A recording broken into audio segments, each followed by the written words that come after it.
Hello everyone and welcome to my channel Forever English, aqui com o Teacher Marcos. É um enorme prazer estar aqui para compartilhar mais um pouquinho de língua inglesa. E se você não é inscrito, se inscreva aí, não custa nada, é tudo gratuito aqui, fazemos com amor e prazer para juntos alcançar English fluently English. Então, sem delongas, let's get started.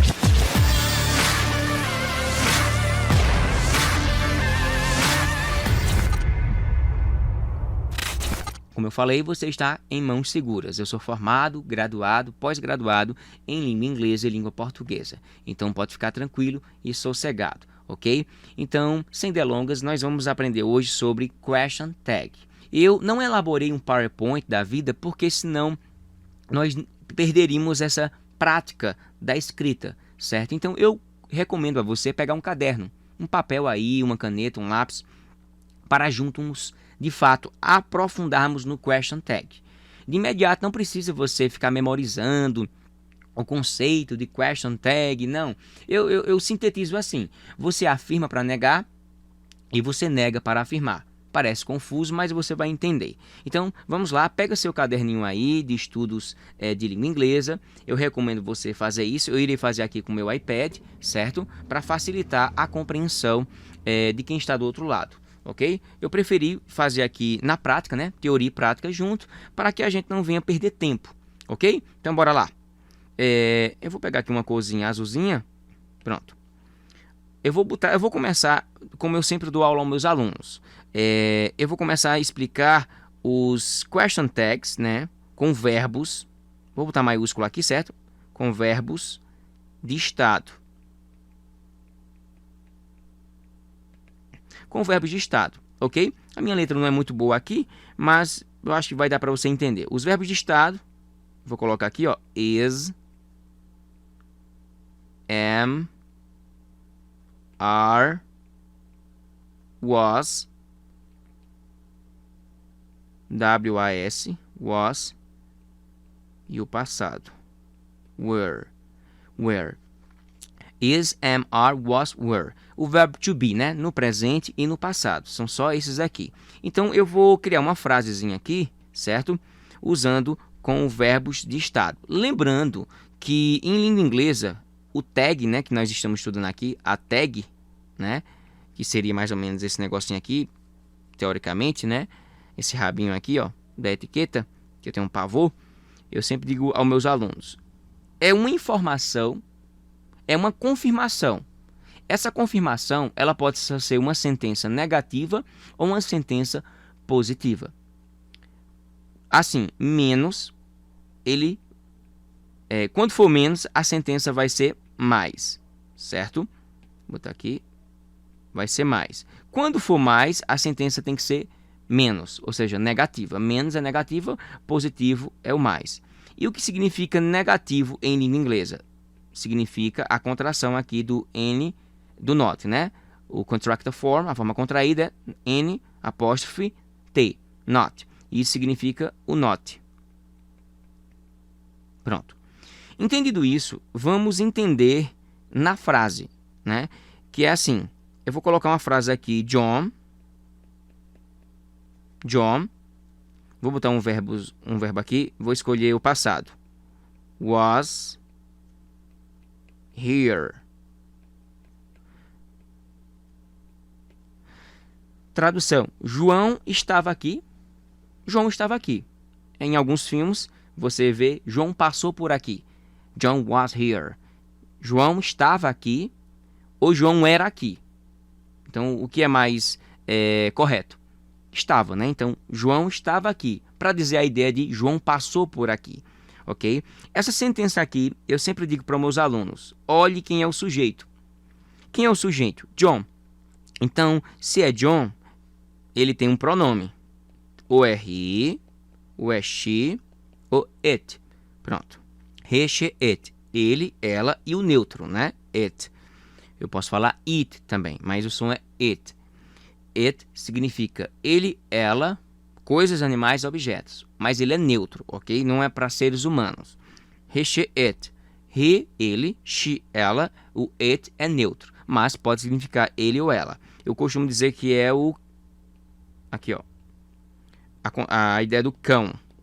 Não é o Satanás, não, certo? Cão que significa coisas, animais e objetos. Então, o it é usado justamente para essa tríade aí, e etc e tal, e entre outras coisas. Então, mas o padrão é coisas, animais e objetos. Coisas no geral, animais e objetos.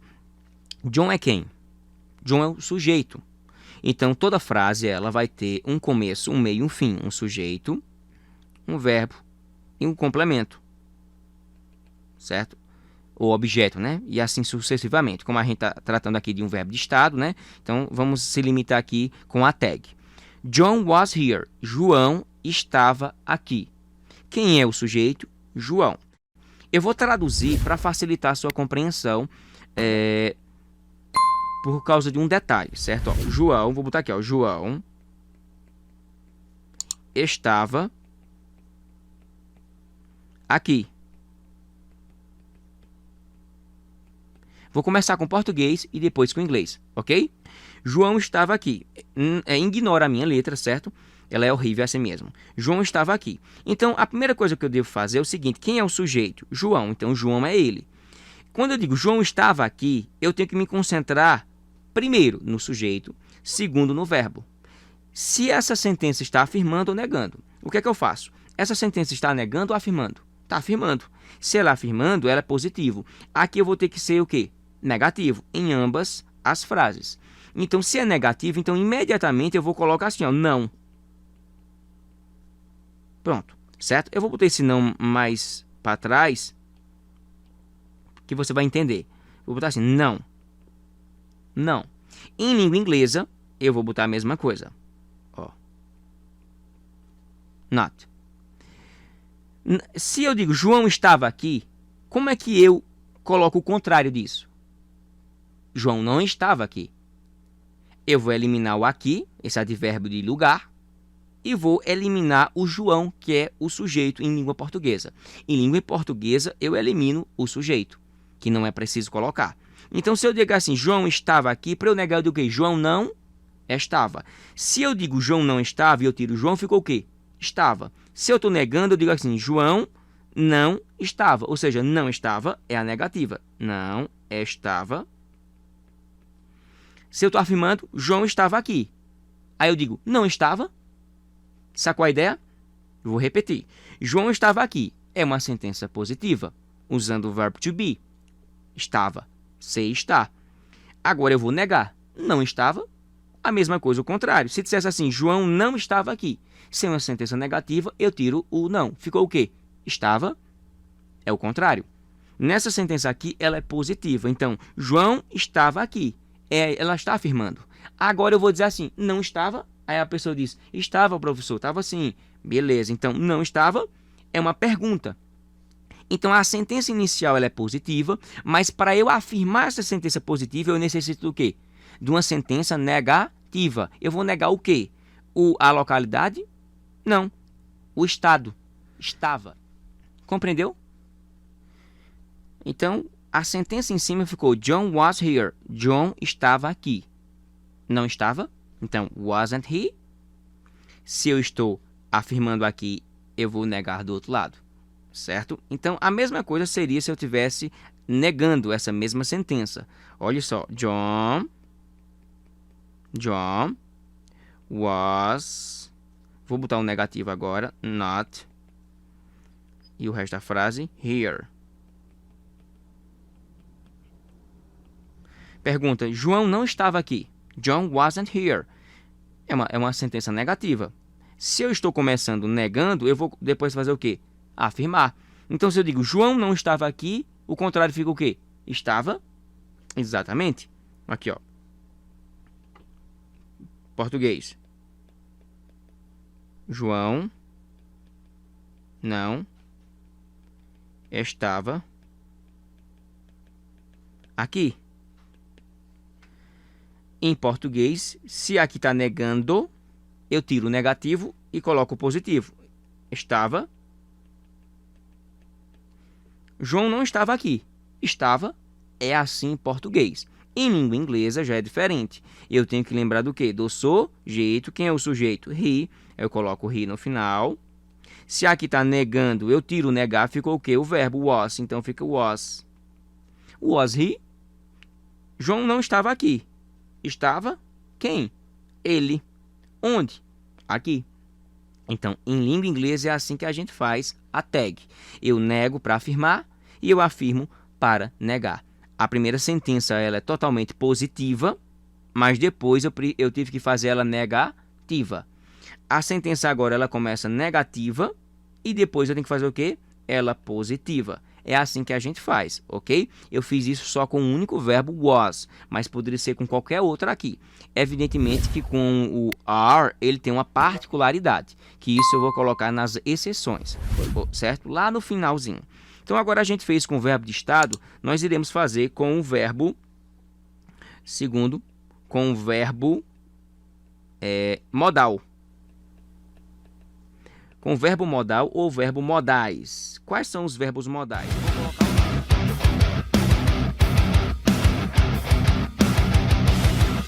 colocar o verbo can, que é o verbo poder. O verbo could, poderia.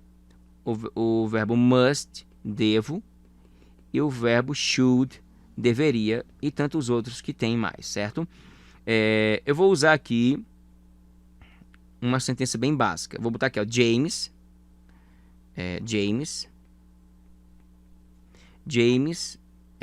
deve estudar. Botar a tradução em português. João. James é Tiago na tradução. Tiago deve estudar. Certo?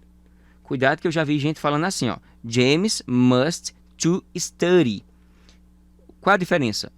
Colocando o to para colocar o verbo no infinitivo. Isso só ocorre com outros tipos de verbos, não com o verbo modal. Com o verbo modal é proibido colocar o to. Não existe I can to study. I could to study. I must to study. I should to study. Não pode. Certo? Então, se eu digo aqui, Tiago deve estudar, nós temos dois verbos. Qual é o verbo mais importante aqui? Sempre vai ser o primeiro, certo? O primeiro. Nós temos um sujeito, James, que é Tiago. Aí, em português, eu não coloco o nome. Eu vou me concentrar no verbo. Esse verbo está afirmando, negando ou interrogando? Esse verbo está afirmando ou negando? Ele está afirmando. Então, se ele está afirmando, aqui vai ser o quê? Negando. Se ele vai ser negando, então eu já sei que negar é o que? Não. Então eu coloco aqui não. Em português, é claro, né? Não o quê? Não estudar ou não deve? Não deve. Então aqui eu não deve. Tiago deve estudar. Não deve. Eu estou negando para afirmar. Show de bola. Em língua inglesa, eu vou pegar o sujeito James, que é quem? He. Ok? E agora que eu estou usando o verbo must, eu vou usá-lo aqui também. Só que como a sentença está afirmando aqui, a sentença aqui tem que ficar o quê? Negativo. Então, se é negativo, eu coloco aqui, ó, NT, contracionado. Agora eu vou colocar o must, que é o verbo. Então, eu faço assim, M-U-S-T. Must, NT. Deixa eu apagar aqui para ficar mais bonitinho. Deixa eu ver. Must. Assim, ó. Agora, quando eu for ler, esse T ele some. E fica assim, mustn't. Mustn't he. Não é must, must. Eu não sei nem falar, ó. Mustn't. Must not. Não, mustn't. Mustn't he. Certo? James deve estudar. Não deveria. Ou melhor, não deve, né? Deveria é should. Mustn't he. Não deve. Não deve o quê? Ele. Ele quem? Tiago. O quê? Estudar. Então, é essa sincronia. Aqui está positivo, a sentença tem que estar negativa. De ambas as partes, tanto em português como em inglês. A diferença de português para inglês é que não tem o sujeito. Beleza? Eu vou colocar essa mesma frase negando agora, certo, pessoal? Ó. Vou botar aqui, James James must. Vou botar um negativo. Mustn't not. Ou mustn't, né? O certo é mustn't. Mustn't not é uma forma de expressar aqui separadamente. Mustn't not. Mustn't. Mustn't study. Eu posso tanto falar study ou study. Study ou study. Beleza? Vou botar aqui Tiago. Não deve estudar, porque o cara é preguiçoso que só a Jurema. Pronto. Aí, ó. Essa sentença totalmente ela é positiva e essa aqui é negativa, ok? Então, quando eu digo James mustn't study, eu estou dizendo Tiago não deve estudar. Se eu já sei que aqui está negando, aqui vai ser o quê? Afirmando positivamente. Então, se é positivamente, se eu tirar o not, sobra o quê? O deve. Se eu tirar o not, aqui sobra o quê? O must. Então, eu posso colocar aqui deve. Tiago não deve estudar. Deve? Não. Não deve. O cara é preguiçoso.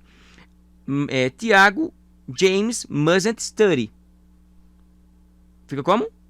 Se eu tirei o not, ficou o quê? Must. Se eu deixar só o must, tá certo? Está errado. Temos que colocar o sujeito. James é quem? Ele. Em língua inglesa, 99% de toda a estrutura frasal ou oracional tem que ter o sujeito, certo? Eu disse 99% das vezes, beleza? Então, aqui eu estou negando e estou afirmando. Negando, estou afirmando. Nessa sentença, eu tenho que afirmar para negar. Quando eu digo Tiago não deve estudar, eu digo não deve ou deve. É o contrário. Tiago não deve estudar. Deve? Não. Por quê? Porque ele é preguiçoso. Então, eu já coloquei aqui para vocês a sentença. Todas as duas sentenças aqui, ó. Aqui ela está na sentença positiva, aqui negativa. Aqui é negativa e aqui é positiva. Essa sentença aqui é positiva, negativa. Agora, eu sempre costumo dizer para meus alunos, eu sintetizo em 3 momentos. O primeiro momento, o verbo estado. O segundo momento, com o verbo modal. E o terceiro momento, com o verbo de ação. Ok? Para ficar mais fácil a compreensão. Então, eu vou colocar aqui, ó. Terceiro momento, verbos de ação. Quando for verbo de ação,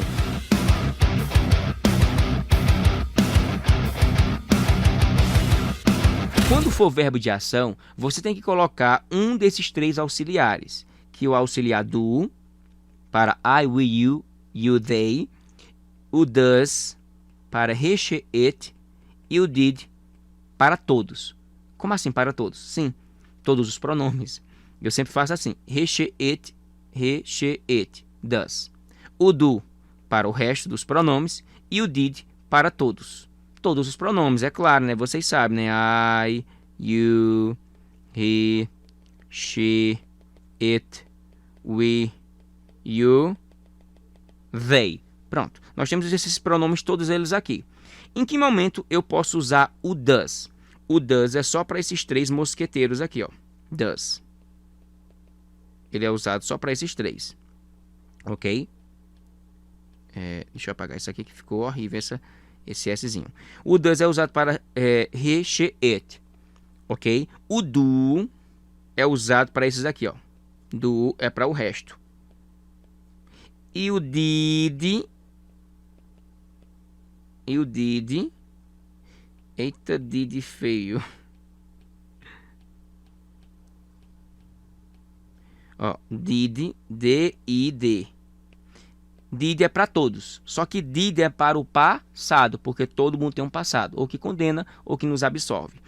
O do é para esse é chamado resto. E o does é para he, she, it. Se você tiver dificuldade de memorização, memorize só o he, she, it. E o resto é o quê? Do. Por quê? Porque did é para todos. É uma questão lógica de língua inglesa. Essas observações lógicas eu desenvolvi da 6ª para a 7ª série. Nunca esqueci. Mas vamos lá. Eu vou pegar esse negocinho aqui. Vou fazer o seguinte. Vou pegar ele todo e colocar aqui. Pronto. Vou facilitar a sua vida aqui, ó. Pronto. Vamos lá. Vou colocar uma frasezinha aqui bem básica. Eu vou botar assim, ó. Eu vou botar o mesmo. Vou botar com homem, com mulher agora, certo? Eu vou colocar aqui Ana. Peraí. Ana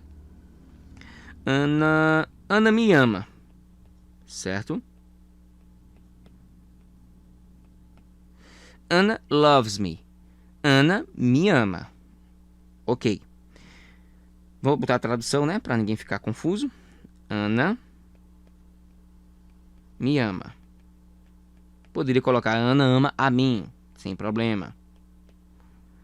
Eu vou colocar assim. Pronto. Quem é o sujeito? Ana. Ana é quem? She. Pronto. Ana me ama. Está afirmando ou negando? Claro que está afirmando. Então a sentença que vai vir como a tag é o quê? É o qual? Exatamente. Negativo. Ó. Vou botar essa cor. Ana me ama. Não me ama? Então vai ser assim. Não. Não ama. Não ama. Ana me ama. Não ama? A quem? A mim. Esqueço me. Não ama? Ama sim, Marquinho. Ama. Ah, beleza. Então essa sentença ela começa afirmando e agora ela vai negar. Ela vai negar para afirmar, ok? A mesma coisa aqui, tá afirmando? Tá. Agora aqui vai ser negar. E negar em língua inglesa é o quê? O not. Olha. Not. Quem é o sujeito? Ana. Então eu coloco she. E aqui eu coloco o quê? O loves, não é isso? Já bota aqui, né? Não. Exatamente. Olhe, nós temos 3 chaves. Eu sempre digo aos meus alunos, temos 3 chaves. Se na sentença que você estiver analisando não tiver o verbo to be, né? Você está, os 5, is, am, was, were e are. Se não tiver nenhum dos 5, então significa que não é o verbo de estado. Aí você vai pular para a segunda chave.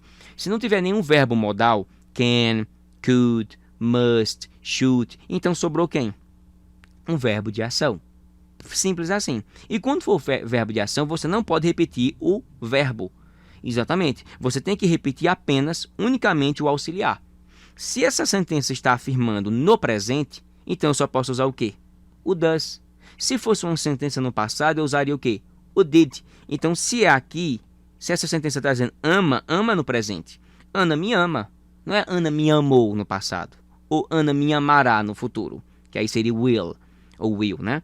Então, eu vou usar o quê? Ana me ama, não ama. Então, eu vou usar o auxiliar does. Por que does? Porque does é para he, she, it. Olha aqui. Ó. He, she, it. E Ana é quem? Até onde eu sei, Ana é mulher. O sexo feminino. Uma menina, mulher, she. Ana loves me. Ana me ama. Então, a forma certa é o doesn't she. Doesn't she? Ana me ama. Não ama? Agora, se eu fosse colocar essa sentença na forma negativa, ficaria assim. Ana. Ó. É mais fácil negativo. Certo? Muito mais fácil. Does. Bota o negativo. Not. E o restinho da frase. Love me. Ana não me ama. Aí agora eu venho no outro. Cadê? Oh, português. Ana. Eu peço 1000 desculpas por causa da minha letra, tá bom? Ana não me ama. Aqui está negando, aqui está afirmando. Então, quando eu sei que aqui está negando, eu vou eliminar o negativo, ó. Se eu colocar a mão no negativo, sobrou o quê? O does, ó. Eu boto o does aqui, ó. Does. E o sujeito é quem? Ana. Ana é quem? She. E aqui é a mesma coisa. Ama. Ana não me ama. Ama? Ama não. Quem te ama é tua esposa, Dayana. É melhor. Pra não dar briga. Ó. Ana não me ama. Então, é fácil, minha gente. Fácil, fácil. Se começou negativo, vai ser positivo. Se é negativo, vai ser positivo. É mais ou menos isso. Ah, professor, não tem mais nada? Não tem. Nós temos um momentinho, porque tem uma pausazinha. Vamos continuar aqui? o aplicativo estava parando, certo? Então, voltando aqui, porque o aplicativo deu um bug aqui no sistema, eu já coloquei sentença afirmativa e negativa. Aí, em que momento, olha só, em que momento há algo adicional aí? Em que momento eu coloco o passado? Exatamente, eu vou colocar uma sentença no passado aqui, ó. Vou botar aqui Mary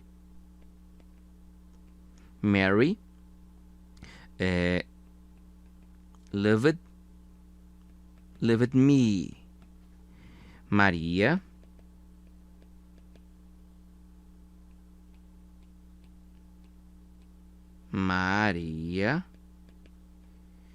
me amou. Vou colocar outra sentença também.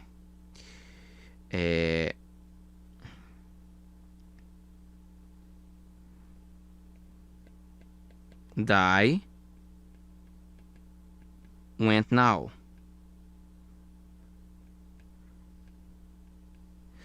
Diana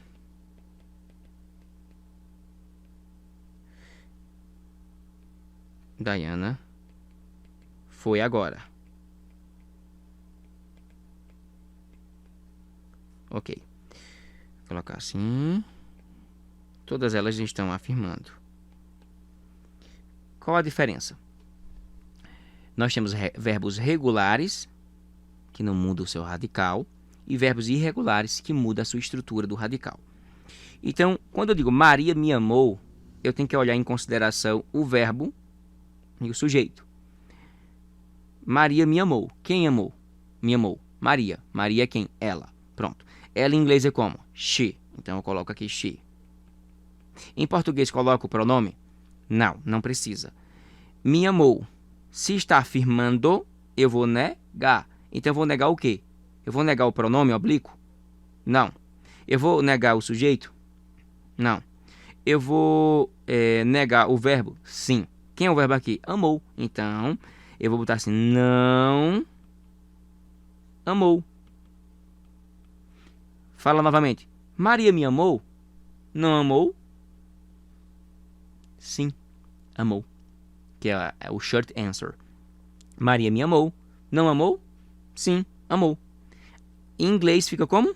Se está afirmando, aqui vai negar. E se vai negar o verbo. Agora tenha cuidado. Aqui nós estamos no passado. Amou é passado. Então, se é passado, a gente vai usar o quê? Ó? O did. Exatamente. Então, eu faço assim. Se já tem um not, então eu faço assim. Ó.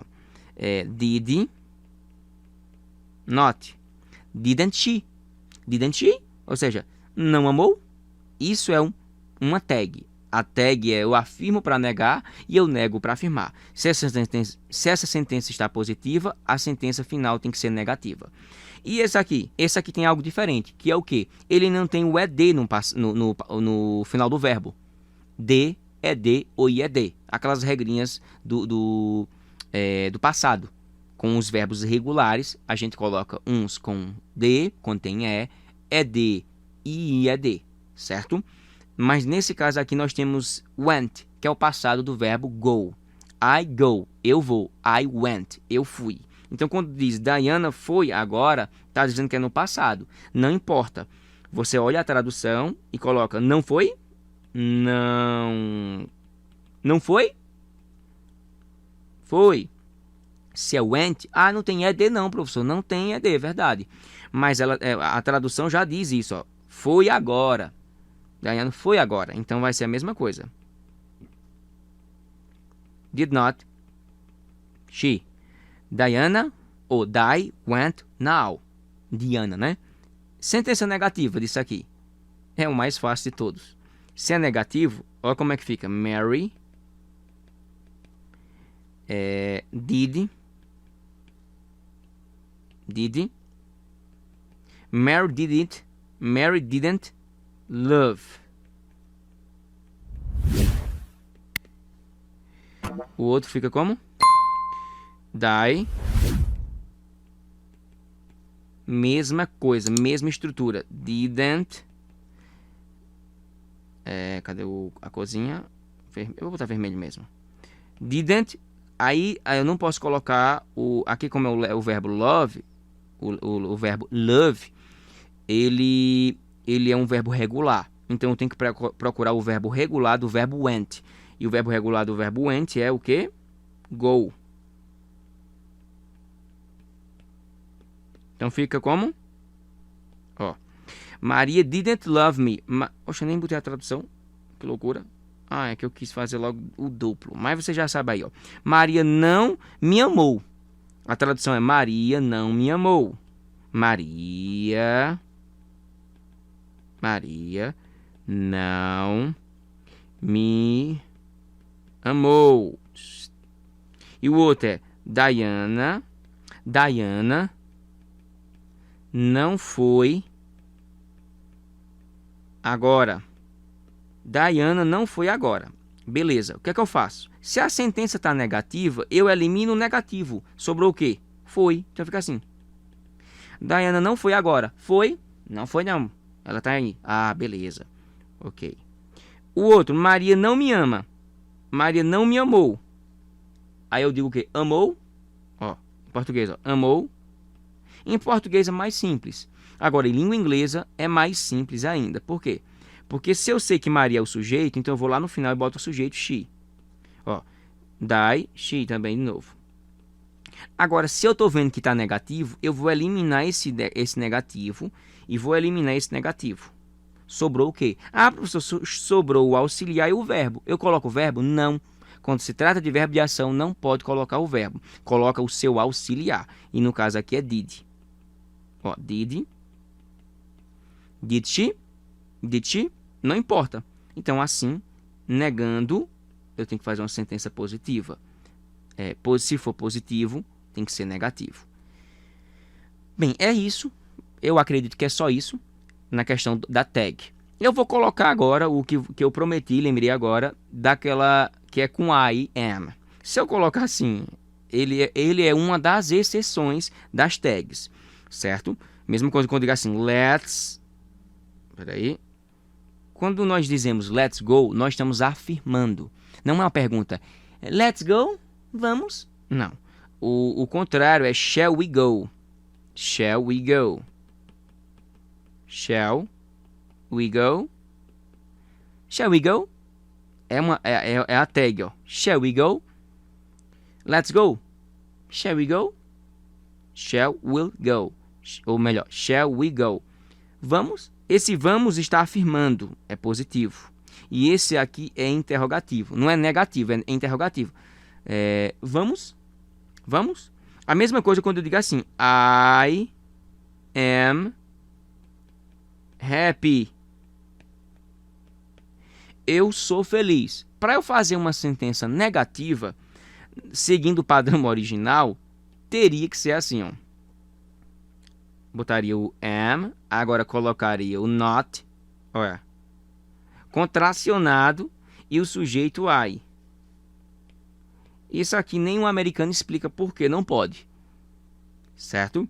Isso aqui eu tenho uma explicação. Acho que no meu canal já eu expliquei sobre isso aí. Questão dos... não é nem da gramática, isso aqui é da fonética, ok? Antes de P e B se usa M. Antes de T e D se usa N. E isso, como eu sou formado também na área de linguística, né?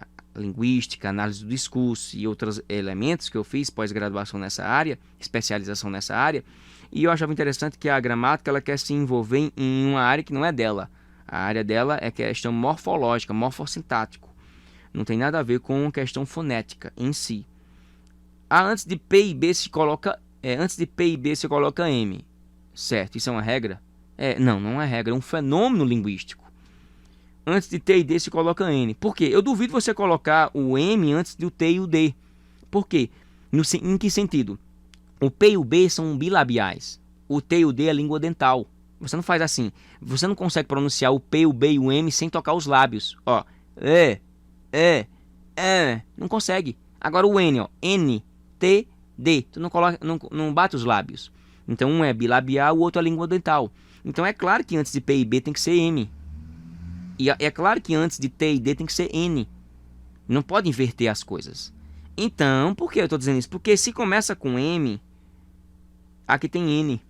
M é bilabial e N é língua dental. Eu não posso fazer os dois ao mesmo tempo. Isso é o que eu penso, né? Eu nunca vi ninguém falar e explicar por que isso acontece. Isso é uma visão da área que eu estudei linguística, fonética, fonologia, que eu tentei dar uma resposta a uma coisa que não tem resposta ainda. Até onde eu sei, nenhum professor nunca me respondeu isso, certo? De todos os professores de língua inglesa que eu perguntei, nenhum respondeu. Isso é uma especulação minha, ok? E qual é a resposta certa? A resposta certa que eles colocam é assim, ó, R-N-T-I. Fica aren't I. Aren't I. O R aqui, aren't I, é simplesmente o para you, we, you, they. Mas a especulação é se começa com A aqui, qual o outro termo que começa com A? Só pode ser o are. Pronto, então eu tô seguindo o padrão do A.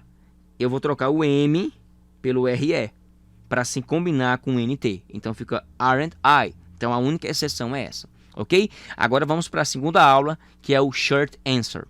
Let's get started.